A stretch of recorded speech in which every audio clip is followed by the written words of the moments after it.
Hello student, I am your English teacher. Today I will explain English Reader chapter 10. Chapter 10 is Mulla Nasruddin and the black crow. ये chapter बच्चों आपको किसके बारे में explain कर रहा है? Mulla Nasruddin and the black crow. So student, पहले हम आपको इस चैप्टर को एक्सप्लेन करने से पहले इसकी स्टोरी के बारे में बताएंगे. स्टूडेंट, इसकी स्टोरी के बारे में क्या करेंगे, आपको थोड़ा सा एक्सप्लेन करेंगे. स्टूडेंट, इसमें एक मुल्ला नसरुद्दीन नाम का एक व्यक्ति होता है जो क्या होता है, बहुत ही आलसी टाइप का होता है. कैसा होता है? आलसी टाइप का, और गंदा रहने वाला होता है. और वो क्या करता है स्टूडेंट, बहुत दिनों तक ना नहाता है, ना ही कपड़े अपने जो उसने कपड़े पहन रखे होते हैं ना ही उन्हें चेंज करता है. बहुत ही मतलब एक गंदा रहता है. एक दिन वो क्या कर रहा होता है, अपने गांव के मार्केट से अपने गधे पर बैठकर आ रहा होता है. फिर क्या होता है, रास्ते में उसे कीचड़ का एक गड्ढा मिल जाता है. रास्ते में जहाँ से वो गुजर रहा होता है वहां पर एक जो आसपास आपने भी देखा होगा, आपके गलियों में या आसपास कहीं आपकी एक जगह पानी इकट्ठा हो जाता है ना, उसमें थोड़ा कीचड़ इकट्ठा हो जाता है. ऐसे ही वहां उस गड्ढे के पास से वो गुजर रहा होता है फ्रॉम द अपोजिट साइड. और उसके अपोजिट साइड में एक हॉर्स कार्ट भी आ रही होती है बहुत ही तेज गति से. और जो मुल्ला नसरुद्दीन होता है वो अपने जो किस पे आ रहा होता है, बैठ के डंकी पे. वो जब तक अपनी डंकी को लेके साइड होता है, उससे पहले जो हॉर्स कार्ट होती है वो क्या करती है, उस गड्ढे से होकर निकलती है. और उसको जो हॉर्स कार्ट होती है वो एक मिट्टी से भरी हुई होती है, कीचड़ से भरी हुई होती है. उसमें से जो मिट्टी होती है वो क्या होती है, उस मुल्ला नसरुद्दीन की शर्ट पे जाके क्या होती है, छिड़क जाती है. उसकी शर्ट पे चली जाती है थोड़ी सी मिट्टी. और वो उससे जो उसने शर्ट पहन रखी होती है बहुत गंदी होती है. और वो उसके ऊपर जो मिट्टी डल जाती है उससे वो पहले से भी ज्यादा और गंदी हो जाती है. जब मुल्ला नसरुद्दीन जो होते हैं वो अपने घर पहुंचते हैं और उनकी जो वाइफ है उनकी जो गंदी शर्ट को देखती है और उनसे कहती है कि आप इसे उतारो तुरंत और नहाओ. और मुल्ला नसरुद्दीन फाइनली क्या करते हैं स्टूडेंट, उनको नहाने जाना पड़ता है क्योंकि वो गंदे हो गए होते हैं. और मुल्ला नसरुद्दीन की जो वाइफ है वो क्या करती है, उनकी शर्ट को देखकर कहती है कितनी गंदी शर्ट है. उनसे शिकायत भी करती है इस बात की. और वो कहती है इसको साफ करना बहुत ही कठिन काम है. अब उनकी शर्ट को क्या करती है, धोने लगती है. बड़बड़ाकर क्या करती है, धोने लगती है. और जब वो उसे धो रही होती है अपने घर के पीछे जाके, जहाँ वो कपड़े धोती है वहां पर शर्ट को धोने लगती है, अचानक से वहां क्या होता है, पेड़ पर एक कौवा बैठा होता है, काला कौवा जो उसे देख रहा होता है. अचानक से वो नीचे उतर के आ जाता है. तो देखिए अब वो काला कौवा नीचे उतर के आके क्या करेगा, आगे हम इस स्टोरी में जानेंगे. उससे पहले हम क्या करेंगे, आप चैप्टर को रीड करेंगे. तो जैसे कि स्टूडेंट देखिए, Mulla Nasruddin had not taken a bath for a long time. जैसे कि मैंने अभी आपको बताया, जो मुल्ला नसरुद्दीन नाम का जो व्यक्ति है वो बहुत लंबे समय से क्या है, नहाया नहीं था. He had also been wearing the same shirt for many days. जैसे मैंने अभी आपको बताया था स्टोरी में कि उसने क्या कर रखा होता है, वह क्या करता है, जो उसकी शर्ट है वो मेनी डेज, उसने कई दिनों से क्या है वही सेम शर्ट को पहने हुए होता है. वन डे, एक दिन, he was coming back home from the village market on his donkey. एक दिन वह आ रहा होता है होम, अपने घर, फ्रॉम द विलेज मार्केट, गांव के बाजार से होकर, ऑन हिज डंकी, अपने डंकी पर बैठकर, अपने गांव के बाजार से. एक दिन क्या करता है, वो आ रहा होता है कहाँ से, गांव के बाजार से, अपने डंकी पर बैठकर अपने घर के लिए. ऑन द वे, उसी रास्ते पे, he had to pass a muddy patch. उसी रास्ते पर जहाँ से वो गुजर रहा होता है वहां पर एक क्या होता है, मडी पैच होता है. पैच का स्टूडेंट मतलब होता है कि स्पोर्ट की तरीके से. मडी पैच एक मिट्टी से भरा हुआ गड्ढा कह सकते हैं हम. फ्रॉम द अपोजिट साइड, और उसकी opposite side a horse cart, एक horse cart was coming very fast, बहुत ही तेज गति से आ रही होती है. अपोजिट साइड क्या आ रही होती है, यहाँ से मुल्ला नसरुद्दीन जा रहे हैं, अपोजिट साइड से ये हॉर्स कार्ट आ रही होती है वेरी फास्ट, बहुत तेज गति से. Before Mullah Nasruddin's donkey could get aside, the cart had splashed mud on him. उससे पहले Mulla Nasruddin Dunki could get aside, अपनी डंकी को लेकर कहाँ होते, साइड में होते. The cart had splashed mud on him, और जो मडी पैच था उसमें वो कार्ट क्या करती है, वहां से गुजर रही होती है. तो जो कार्ट है उस कार्ट में क्या है, ये मड कीचड़ भरी होती है. उसमें से क्या है, उनकी जो शर्ट होती है उसमें कुछ जो मड होती है वो क्या होती है, छिड़क जाती है. Some mud got stuck to his shirt, और कुछ मिट्टी उनकी शर्ट पर आकर गिर जाती है। The shirt now became dirtier than before, और जो उनकी शर्ट होती है वो पहले से भी ज्यादा और गंदी हो जाती है, और भी ज्यादा गंदी हो जाती है पहले से भी। When Nasruddin reached home, his wife saw the dirty shirt. जब नसरुद्दीन अपने घर पहुंचते हैं, his wife saw the dirty shirt. उनकी वाइफ उस डर्टी शर्ट को देखती है।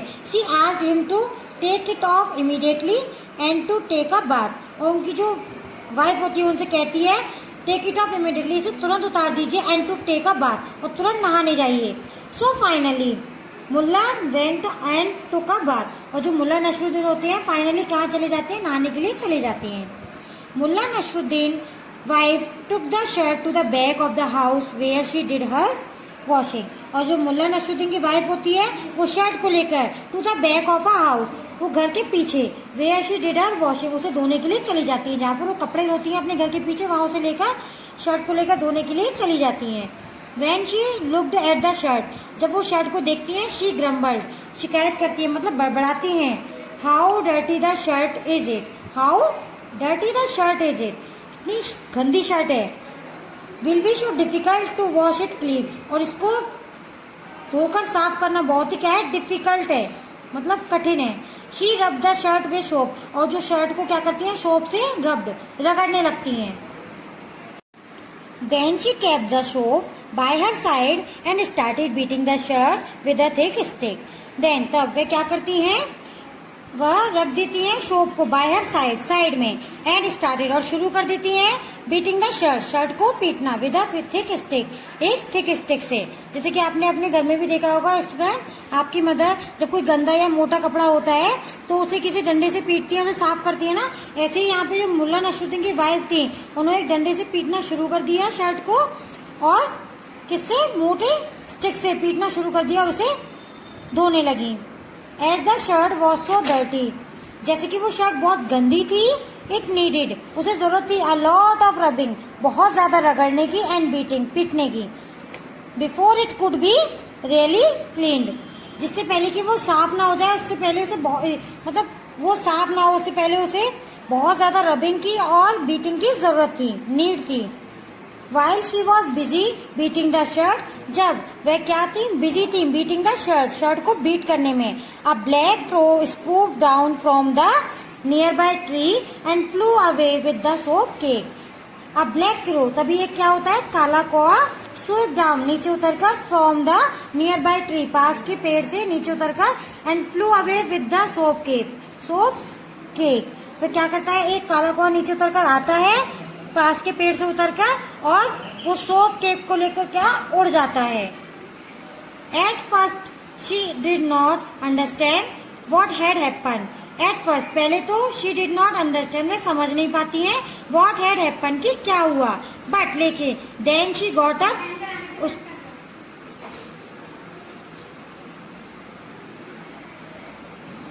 बट लेकिन क्या होता है स्टूडेंट, शी गॉट अप, वे खड़ी हो जाती है, स्टार्टेड, और शुरू करती है शाउटिंग एंग्रीली, गुस्से में चिल्लाना शुरू कर देती है, एट द क्रो, कौए के ऊपर।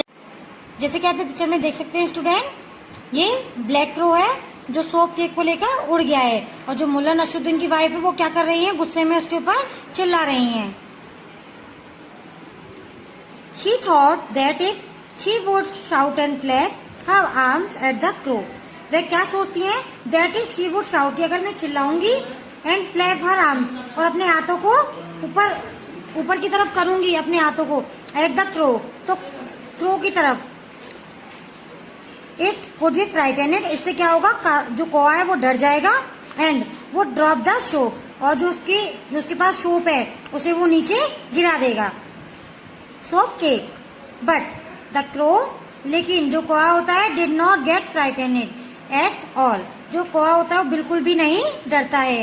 It sat quietly on a tree, वह चुपचाप ट्री पर बैठ जाता है, with the soap cake in his beak, अपनी बीक में सोप केक को लेकर चुपचाप कहाँ पर बैठ जाता है, ट्री पर बैठ जाता है। Hearing the noise, Mulla Nasruddin came out of the house, noise सुनकर Mulla Nasruddin came out of the house, अपने घर से बाहर निकल कर आते हैं, एंड आस्क्ड हिज वाइफ, और अपनी वाइफ से पूछते हैं, What is the matter? क्या बात हो गई है? Why are you shouting? तुम क्यों चिल्ला रही हो? The crow has taken away the soap cake. His wife replied and pointed to the crow sitting on the tree.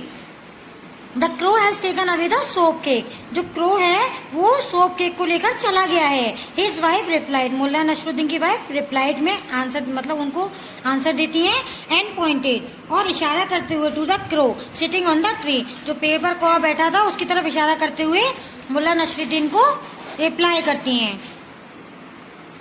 Never mind, कोई बात नहीं. Look at the colour of the crow. तुम crow का क्या देखो, कलर को देखो. Look at the colour देखो ऑफ द क्रो का. नसरुद्दीन सेड. नसरुद्दीन किससे कहता है? अपनी वाइफ से कहता है. Don't you think it's need the soap more than I do. क्या तुम सोच सकती हो, देख सकती हो ना? इट नीड, उसे ज्यादा जरूरत है the soap more than I do. मुझसे ज्यादा उस क्रो को इस सोप की जरूरत है. The wife stared at Nasruddin. जो मुल्ला नसरुद्दीन की वाइफ होती है वो क्या करती है? देखो क्या कर रही है? स्टेरेड, उसे घूर कर मुल्ला नसरुद्दीन को देखती है. When she realized the meaning of his words. When she realized the meaning of his words.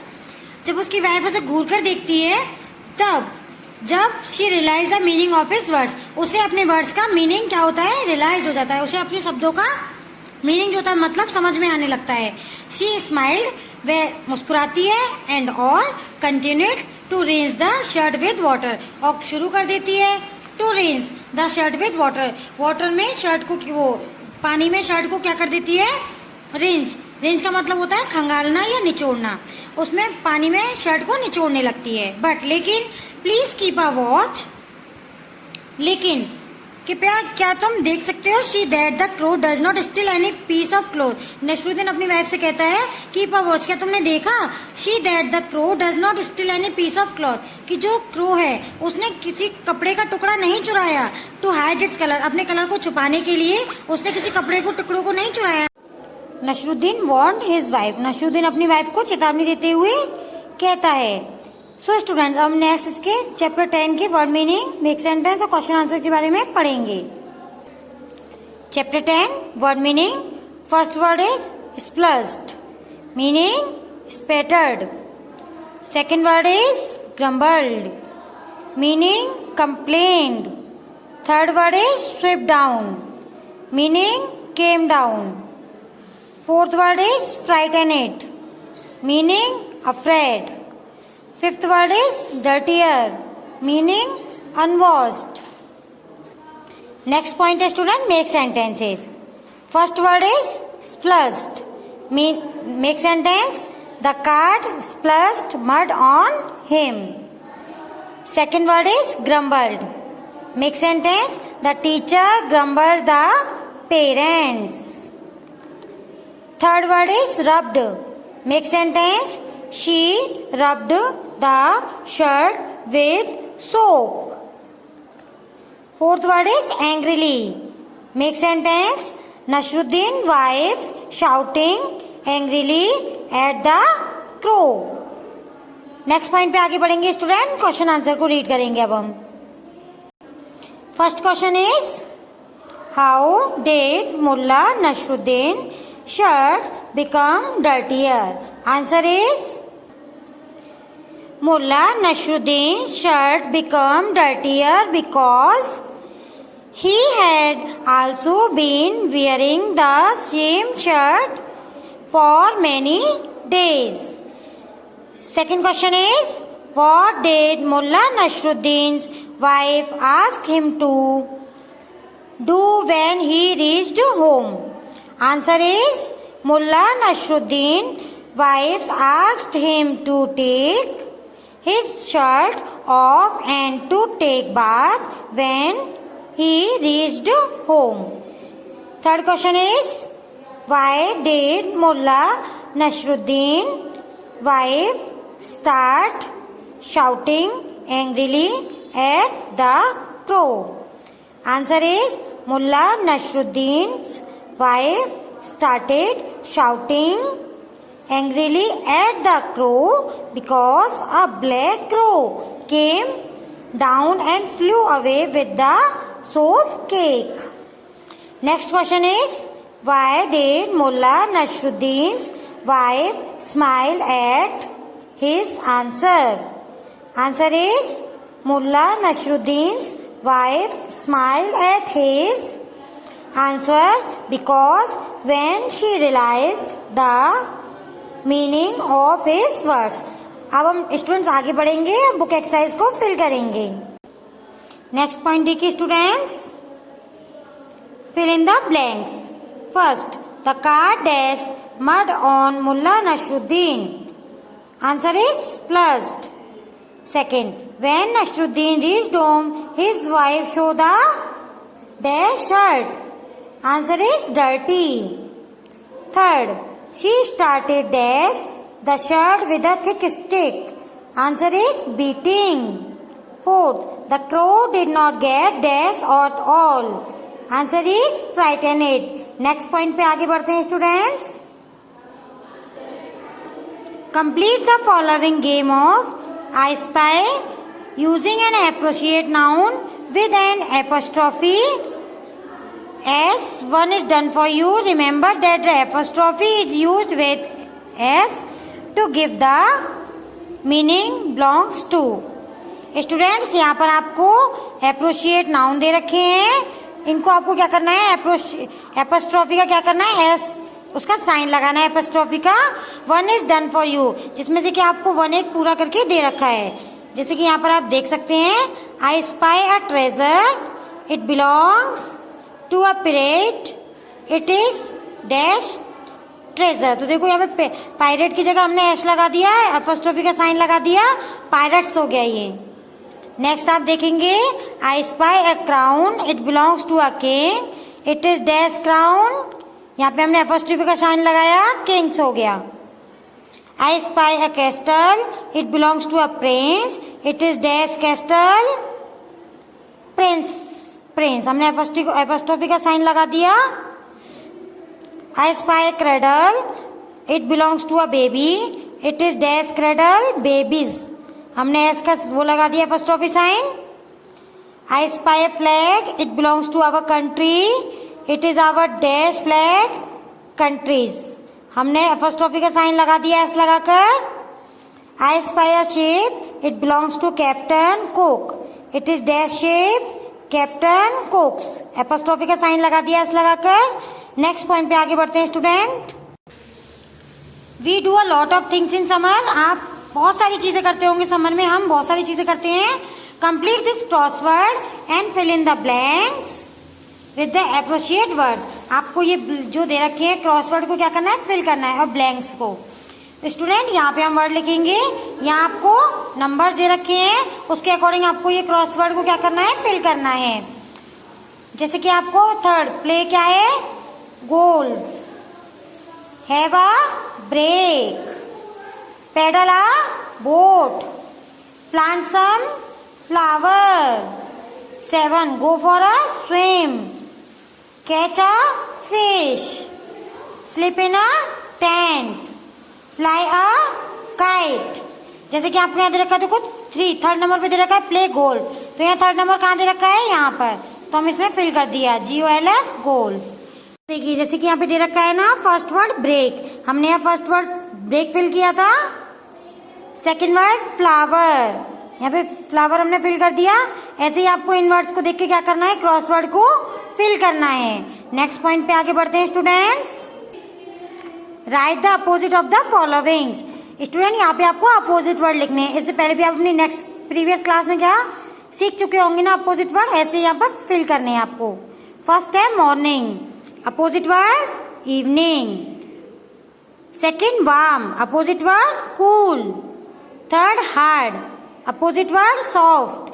Fourth left, opposite word right. Fifth front, opposite word back. True, false. Empty, full. First, last. High, low.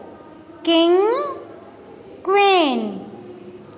Next point देखिए student, number the following words in alphabetical order. आपको क्या करना है, इन numbers को alphabetical order में क्या करना है, लिखना है। यहाँ पर आपको जो दे रखे हैं सारे लेटर्स दे रखे हैं ना, इनको आपको अल्फाबेटिकल लेटर में लिखना है।